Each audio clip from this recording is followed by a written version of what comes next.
Haleluya, shalom saudara terkasih dalam Tuhan. Puji nama Tuhan. Pada hari ini tanggal 11 April 2021, hari ke-8 setelah Paskah, saudara terkasih dalam Tuhan. Paskah tanggal minggu lalu tanggal 4, dan hitungnya pada hari itu dihitung jadi hari ke-8, saudara. Saudara terkasih dalam Tuhan, sebelumnya saya senantiasa mengingatkan bahwa kita masih dalam masa PPKM Mikro Jakarta tanggal 6 sampai tanggal 19 April 2021. Dan saya senantiasa mengingatkan bahwa kita harus melakukan protokol kesehatan, karena itulah vaksin terbaik, saudara. Jangan mungkin kita berpikir, Pak, saya sudah divaksin, sudah 2 kali divaksin. Saudara terkasih dalam Tuhan, tetap kita harus menjalankan protokol kesehatan, menggunakan senantiasa masker kemanapun kita berada, senantiasa kita menjaga jarak, senantiasa kita mencuci tangan dengan sabun, atau senantiasa selalu menggunakan hand sanitizer, supaya kita terhindar secara meminimalkan secara maksimal terhindar dari COVID-19 ataupun menularkan COVID-19. Saudara terkasih dalam Tuhan, pada hari ini kita akan melihat firman Allah, satu gambar bagian. Kalau saudara melihat di LCD itu ada gambar para murid bersama Tuhan Yesus hari Paskah, saudara. Yang terambil dalam kitab Yohanes, Injil Yohanes pasal 20, Injil Yohanes pasal 20. Mulai ayat yang ke-19 sampai ayat yang ke-29 atau sampai ayat 31. Saudara terkasih dalam Tuhan, Lembaga Alkitab Indonesia memberikan sebelumnya perikopnya Yesus menampakkan diri kepada murid-muridnya. Ketika hari sudah malam pada hari pertama minggu itu, berkumpullah murid-murid Yesus di suatu tempat dengan pintu-pintu yang terkunci, karena mereka takut kepada orang-orang Yahudi. Pada waktu itu datanglah Yesus dan berdiri di tengah-tengah mereka dan berkata, "Damai sejahtera bagi kamu." Dan sesudah berkata demikian, ia menunjukkan tangannya dan lambungnya kepada mereka. Murid-murid itu bersukacita ketika mereka melihat Tuhan. Maka kata Yesus sekali lagi, "Damai sejahtera bagi kamu. Sama seperti Bapa mengutus aku, demikian juga sekarang aku mengutuskan." Dan sesudah berkata demikian, ia mengebusi mereka dan berkata, "Terimalah Roh Kudus. Jikalau kamu mengampuni dosa orang-orang, dosanya diampuni. Dan jikalau kamu menyatakan dosa orang tetap ada, dosanya tetap ada." Tetapi Thomas, seorang dari ke-12 murid itu yang disebut Didimus, tidak ada bersama-sama mereka ketika Yesus datang ke situ. Maka kata murid-murid yang lain kepadanya, "Kami telah melihat Tuhan." Tetapi Thomas berkata kepada mereka, "Sebelum aku melihat bekas paku pada tangannya, dan sebelum aku mencucukkan jariku ke dalam bekas paku itu, dan mencucukkan tanganku ke dalam lambungnya, sekali-kali aku tidak akan percaya." 8 hari kemudian murid-murid Yesus berada kembali dalam rumah itu, dan Thomas bersama-sama dengan mereka. Sementara pintu-pintu terkunci, Yesus datang dan ia berdiri di tengah-tengah mereka dan berkata, "Damai sejahtera bagi kamu." Kemudian ia berkata kepada Thomas, "Taruhlah jarimu di sini, dan lihatlah tanganku. Ulurkanlah tanganmu dan cucukkan ke dalam lambungku, dan jangan engkau tidak percaya lagi, melainkan percayalah." Thomas menjawab dia, "Ya Tuhanku dan Allahku." Kata Yesus kepadanya, "Karena engkau telah melihat aku, maka engkau percaya. Berbahagialah mereka yang tidak melihat namun percaya." Memang masih banyak tanda lain yang dibuat Yesus di depan mata murid-muridnya yang tidak tercatat dalam kitab ini. Tetapi semua yang tercantum di sini telah dicatat, supaya kamu percaya bahwa Yesuslah Mesias, anak Allah, dan supaya kamu oleh imanmu memperoleh hidup dalam namanya. Saudara terkasih dalam Tuhan, peristiwa ini tepat dalam dua bagian. Yang pertama, ketika Tuhan Yesus memperlihatkan diri terhadap murid-murid, tetapi tidak ada Thomas.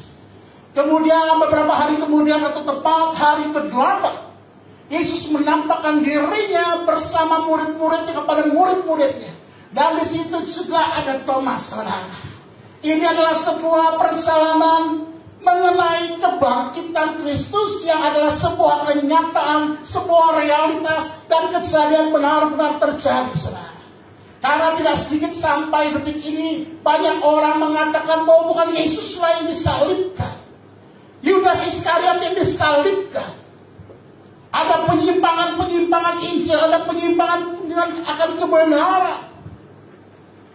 Bahwa Yesus tidak pernah disalibkan, tidak pernah mati.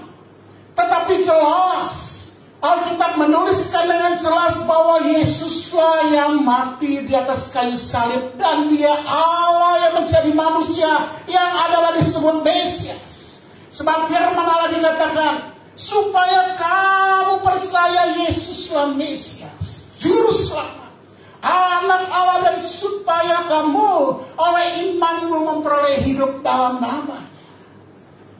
Saudara terkasih dalam Tuhan, tema firman Allah pada pagi hari ini, unbelief Christian.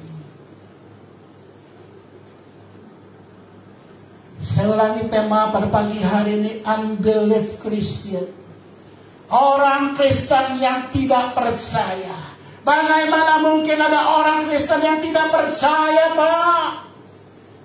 Inilah dasar firman Allah di ayat 25. Firman Allah berkata, maka kata murid-murid yang lain itu kepada Thomas, kami telah melihat Tuhan. Tetapi Thomas berkata kepada mereka, sebelum aku melihat bekas paku pada tangannya, dan sebelum aku mencucukkan jariku ke dalam bekas paku itu, dan mencucukkan tanganku ke dalam lambungnya, sekali-kali aku tidak akan percaya. Inilah yang disebut unbelief Christian. Orang Kristen yang tidak percaya. Orang Kristen yang tidak percaya akan Kristus adalah Juru Selamat. Orang Kristen tidak percaya bahwa Yesus adalah anak Allah, bahwa Yesus adalah Allah, bahwa Yesus adalah Juru Selamat. Saudara terkasih, ciri yang pertama unbelief Christian adalah orang yang skeptis dan orang yang pesimis. Thomas adalah orang yang skeptis dan pesimis. Orang yang pemikirannya senantiasa negatif. Padahal dia ada bersama-sama dengan Tuhan Yesus ketika Tuhan Yesus mencelupkan mata orang yang buta. Hal yang luar biasa, dia melihat secara mata dia jasmani bahwa Yesus menyembuhkan juga ada orang yang buta yang matanya sejak lahir dicelupkan matanya. Thomas adalah salah satu orang yang diutus oleh Tuhan Yesus berdua-dua untuk memberitakan kabar baik. Kerajaan Allah sudah datang. Dan saya percaya Thomas diberikan kuasa, dia melakukan mujizat-mujizat yang ajaib ketika dia memberitakan firman Allah, memberitakan Injil. Tetapi bagaimanakah Thomas yang sama? Dia orang yang tidak percaya akan Kristus bahwa sudah bangkit. Padahal sebelum peristiwa mengenai kebangkitan ini, ada sebuah peristiwa yang luar biasa, saudara. Lazarus yang mati dibangkitkan Yesus. Orang-orang tercengang. Saya percaya pada waktu itu pun para murid tercengang, sekalipun mereka tahu bahwa Mesias, bahwa Yesus adalah Mesias Juru Selamat. Sekalipun Petrus dapat berkata, engkau yang diutus dari Allah. Saya percaya ketika melihat hal ini, orang yang sudah mati beberapa hari bangkit. Ketika Lazarus dipanggil, Lazarus keluarlah engkau. Mereka semua tercengang. Dan Thomas ada di situ, saudara. Bagaimana mungkin Thomas menjadi pengikut Kristus selama 3,5 tahun? Dia bersama-sama dengan Yesus. Ketika dia melihat terambung-ambingkan perahunya, Yesus berkata diam, maka laut menjadi diam. Angin menjadi diam.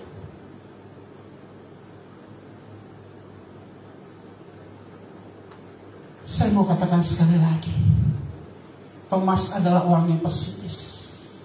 Jangan pernah kita hidup menjadi orang-orang yang pesimis, yang tidak percaya akan jalan-jalan Tuhan yang ajaib, kuasa Tuhan yang ajaib, kuasa Tuhan yang dahulu, sekarang, dan selama-lamanya tetap sama. Amin, saudara. Jangan katakan engkau adalah orang-orang yang pesimis. Pak, saya tidak percaya sekalipun saya beribadah ke gereja, tetapi saya tidak yakin bahwa Tuhan dapat menyembuhkan saya. Saya tidak yakin bahwa Tuhan dapat memulihkan keluarga saya. Saya tidak yakin orang tua saya akan ditolong Tuhan. Hei, dengar saudara terkasih dalam Tuhan, engkau sebagaikan seperti orang-orang Thomas. Sekalipun engkau datang beribadah ke gereja setiap minggu, sekalipun engkau merenungkan firman Allah setiap hari Sabtu, tetapi jangan menjadi orang yang pesimis, saudara. Katakan di mana engkau berada, katakan orang-orang di sebelahmu, jangan jadi orang pesimis. Jangan jadi orang pesimis. Jangan jadi orang spektir. Sebab firman Allah berkata dalam kitab Yeremia 29 ayat 11, sebab aku ini mengetahui rancangan-rancangan apa yang ada padaku mengenai kamu.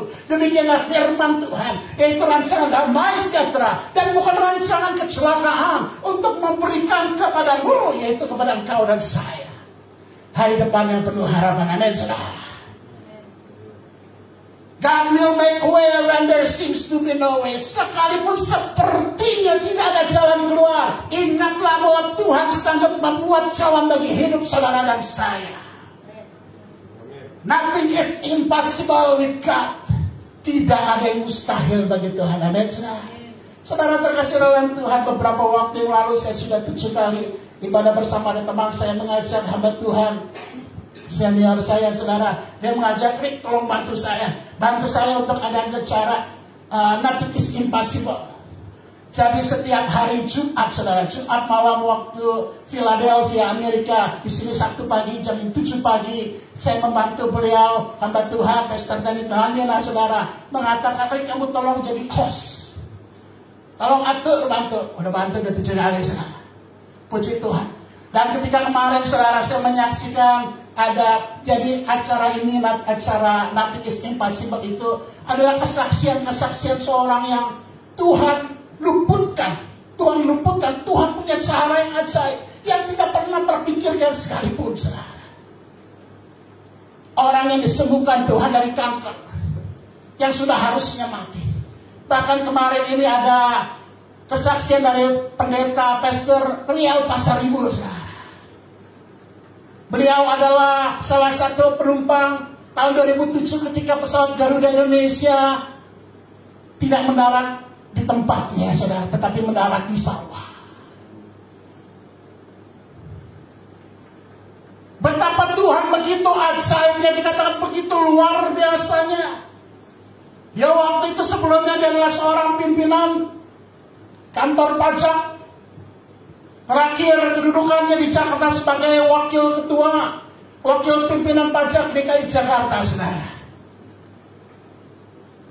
Dia berkata, saya senantiasa kalau mau naik pesawat, nomornya nomor 11F, bagian dekat kaca, katanya, saudara. Sekretaris saya selalu tahu kalau memesankan dekat kaca, saudara. Waktu itu walaupun dia sering naik pesawat, dia katakan pada hari itu dia digerakkan untuk membaca manual cara menyelamatkan diri, saudara. Begitu kuatnya dalam diri dia ketika pesawat belum terbang, baca manual, baca, dilihatnya di gambarnya, saudara. Ditelitinya dengan baik. Lalu seketika ketika dia terbang, saudara, dia juga bersyukur. Dia katakan, saya puji Tuhan, saya bersyukur bukan di tempat first class atau business class, karena kebakar duluan. Waktu itu pesawat dari first class bagian depan, saudara, dikatakan. Ketika pesawat itu mendarat di sawah, ketika pilot berkata pesawat tersebut sayapnya terbakar, mesinnya terbakar, saudara. Semua orang udah histeris, dikatakan. Dia nggak bisa lihat apa-apa lagi ketika pesawat itu jatuh. Lalu apa yang terjadi, saudara terkasih? Dia katakan, seperti saya ada kekuatan yang luar biasa. Roh Kudus seperti berbicara kepada saya, pecahkan kaca jendela, pecahkan kaca jendela. Dia tidak tahu sampai sekarang bagaimana dia bisa memecahkan kaca jendela. Dan dikatakan, saya bisa keluar dari kaca jendela. Bagaimana mungkin saya bisa keluar dari kaca jendela yang kecil, katanya. Saudara, pertolongan Tuhan tidak pernah terlambat, saudara. Amin, saudara. Nothing is impossible with God. Tidak ada yang mustahil bagi Tuhan, bagi orang percaya. Katakan amin, saudara. Jangan menjadi orang pesimis. Ketika kita masa-masa pandemi COVID-19 ini, saudara, perusahaan-perusahaan banyak kolaps. Tetapi ingatlah bahwa Tuhan menyertai engkau dan saya, bahwa engkau berharga di mata Tuhan. Tuhan pasti peduli terhadap perekonomianmu. Tuhan pasti peduli terhadap sakit penyakitmu. Tuhan masih sumber pertolonganmu, tidak pernah terlambat. Amin, saudara. Yakinlah, jangan menjadi orang pesimis, mengikuti Yesus. Sekalipun engkau orang percaya, jangan menjadi seperti Thomas. Ketika dia tidak percaya akan kebangkitan Yesus Kristus.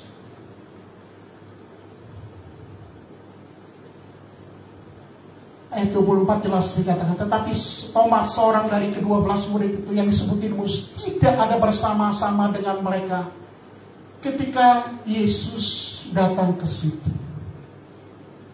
Saudara, yang kedua, selain dari pesimis, ternyata dalam perkumpulan yang pertama kali Tuhan Yesus menampakkan diri kepada para murid, dijelaskan dengan jelas, Alkitab mencatatkan bahwa tetapi Thomas, seorang dari ke-12 murid yang disebut Didimus, tidak ada bersama-sama dengan mereka. Saudara terkasih dalam Tuhan, bagaimana mungkin Thomas yang salah satu murid Yesus, seharusnya mereka bersama-sama dengan murid yang lain. Seharusnya dia berkumpul bersama-sama dengan murid yang lain. Tetapi jelas dikatakan Thomas, dia tidak bersama dengan mereka, dengan para murid yang lain.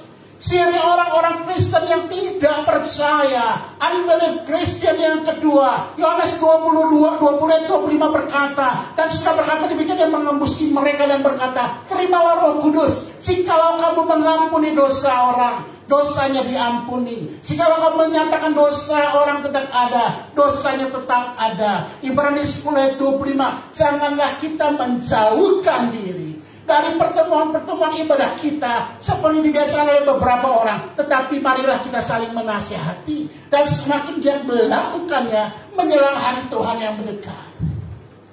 Saudara terkasih dalam Tuhan, Thomas tidak bersama dengan para murid yang lain. Sudah seharusnya dia bersama-sama dengan murid yang lain. Sudah seharusnya dia juga saling menguatkan, saling menasihati, saling membangun di antara para murid yang waktu itu benar-benar menjadi sangat amat takut. Ada sebuah quote mengatakan, sometimes we will never know. Kadang-kala kau tidak pernah tahu the true value of a moment. Tidak tahu nilai kebenaran sebuah momen until it become a memory. Sampai itu menjadi sebuah memori. Saya mau katakan, saya hanya menggarisbawahi the true value of a moment. Sebuah value, sebuah nilai kebenaran dalam sebuah kejadian yang tidak diterima oleh Thomas, saudara. Thomas miskin. Dia terlewatkan karena tidak bersama dengan para murid. Apa yang terlewatkan, dia 22 berkata, dan sesudah berkata demikian, iya, Tuhan Yesus mengembusi mereka dan berkata, terimalah Roh Kudus. Jikalau kamu mengampuni dosa orang, dosanya diampuni. Jikalau kamu menyatakan dosa orang tetap ada, dosanya tetap ada. Inilah yang dilewati oleh Thomas. Saudara terkasih dalam Tuhan, jangan jauhi pertemuan-pertemuan ibadah sekalipun pandemi sekarang. Artinya apa? Sekarang ada Zoom. Ada kita bisa bersama-sama berjumpa dalam waktu yang sama sekalipun tempat yang berbeda, saudara. Ada ibadah-ibadah online seperti ini. Jangan engkau katakan, apa, saya malas beribadah. Gak enak Pak, cuma lewat handphone Pak. Tetapi saudara terkasih dalam Tuhan, jangan pernah engkau meremehkan pertemuan-pertemuan ibadah. Engkau akan melewatkan hal yang begitu penting dalam hidup saudara dan saya. Saudara terkasih dalam Tuhan, sekarang waktunya sudah sangat amat mudah kita mau melakukan segala sesuatu. Mau ikutin saat teduh secara online, hampir semua gereja-gereja besar mengadakan saat teduh bersama secara online jam 5 pagi, saudara. Saudara bisa lihat melalui YouTube, saudara lihat mereka yang gereja gede, mereka ibadah secara live streaming, saudara. Pilihan ada di antara engkau mau atau tidak mau. Itulah yang dapat membangkitkan saudara, membangkitkan imanmu. Sebab firman Allah berkata Roma 10:17, jadi iman timbul dari pendengaran dan pendengaran oleh firman Kristus. Itulah yang akan membuat engkau imanmu bertumbuh. Sekalipun badai cobaan, masalah boleh datang, saudara, ketika engkau percaya kepada Kristus, engkau ada firman Tuhan dalam hidupmu, dia akan timbul seperti aliran-aliran air hidup yang tidak akan pernah mati, saudara, yang akan menghidupi engkau. Haleluya, saudara. Saudara terkasih dalam Tuhan, pagi hari ini firman Allah berkata dalam kitab Yohanes 20 ayat 28-29. Thomas menjawab Yesus, ya Tuhanku dan Allahku. Kata Yesus kepadanya, karena engkau telah melihat aku, maka engkau percaya. Berbahagia mereka yang tidak melihat, namun percaya. Engkau dan saya diberikan kesempatan untuk percaya melalui firman-firman Tuhan yang kita dengarkan. Saudara terkasih dalam Tuhan, pagi hari ini saya tidak memperpanjangkan firman Allah. Firman Allah hanya sangat amat singkat. Unbelief Christian, orang Kristen yang tidak percaya. Ciri-cirinya yang pertama, orang yang skeptif dan pesimis. Pikirannya hanya negatif. Tidak percaya akan adanya pertolongan Tuhan. Yang mengatakan, oh iya dulu Tuhan melakukan mujizat. Mujizat sudah habis. Sudah ketika firman Allah ini habis, dicatatkan, sudah tidak terjadi lagi. Ingatlah, miracle, kesembuhan, keajaiban Tuhan tersedia buat Anda dan saya yang percaya kepada Dia. Tiada yang mustahil bagi orang yang percaya. Tiada yang mustahil bagi Tuhan. Dan janganlah kita meremehkan pertemuan ibadah kita, sekalipun masa pandemi. Mari kita pejamkan mata, kita berdoa bersyukur atas firman Tuhan pada pagi hari ini. Haleluya. Bapa, kami bersyukur untuk pagi hari ini Engkau mengingatkan kami tepat peringatan akan setelah Paskah 8 hari ketika Engkau menampakkan diri bersama para murid. Thomas, Engkau berbicara kepadanya, cucukkanlah jarimu di tanganku. Jangan engkau menjadi tidak percaya lagi. Thomas 3,5 tahun bersama-sama dengan Yesus. Thomas bersama-sama mengalami kuasa mujizat, melihat mujizat-mujizat yang ajaib ketika dia diutus berdua dengan para murid yang lain. Thomas yang merasakan, melihat dengan mata kepala mereka, mata kepala dia melihat sendiri Yesus membangkitkan orang mati Lazarus. Tetapi dia berkata kepada para murid, sekali-kali aku tidak akan pernah percaya sebelum aku mencucukkan jariku pada kakinya dan lambung, tangannya dan lambungnya. Saudara terkasih dalam Tuhan, apabila itu adalah engkau, Engkau butuh pertolongan Tuhan, tetapi kau skeptis, engkau pesimis. Hari ini firman Tuhan dibagikan untuk engkau secara khusus. Peganglah janji Tuhan. Aku mengetahui rancangan-rancangannya padaku, bukan rancangan kecelakaan, tetapi rancangan penuh damai sejahtera bagi engkau dan bagi saya.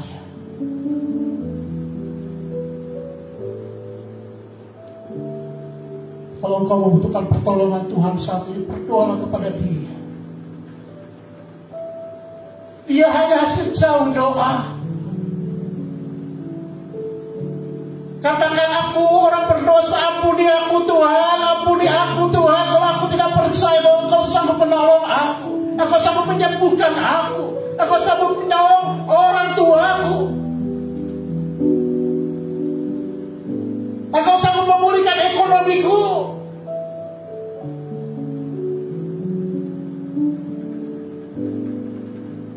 Datanglah kepada Dia.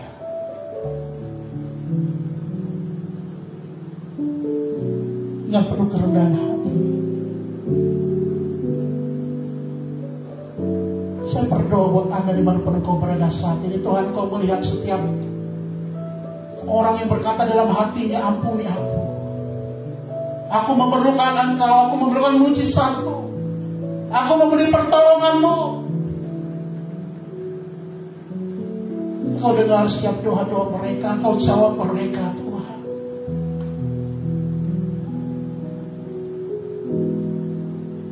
Engkau jawab doa mereka. Seperti Engkau berkata kepada Thomas, jangan lagi tidak percaya. I am God, akulah Tuhan.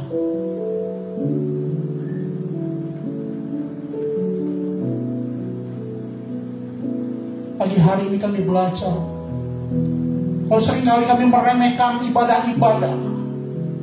Seringkali sebelum masa pandemik ini, kalau kami beribadah, kami katakan, oh ibadah belum mulai, ibadah baru puji-pujian, ibadah belum firman Tuhan. Tunggu dulu aja, kita makan dulu. Firman Tuhan mengingatkan bagi hari, jangan kau meremehkan akan pertemuan-pertemuan ibadah. Thomas dia meremehkan pertemuan bersama dengan para murid yang lain. Akibatnya dia melewatkan satu bagian di mana murid-murid dihembuskan Roh Kudus, diberikan kuasa untuk mengampuni.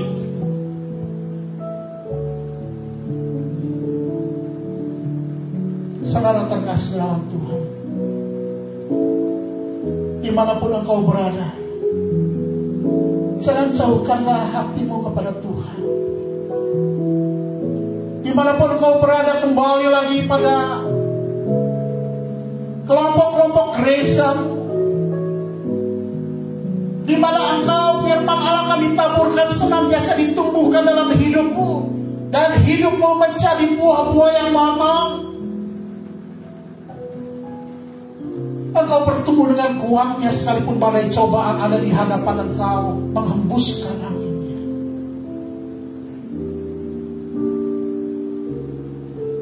Firman Tuhan akan mengalir dalam hatimu dan tidak pernah akan kering. Terima kasih Tuhan untuk firman pada pagi hari ini. Tanamkan dalam hati kami, patriklah dalam hati kami,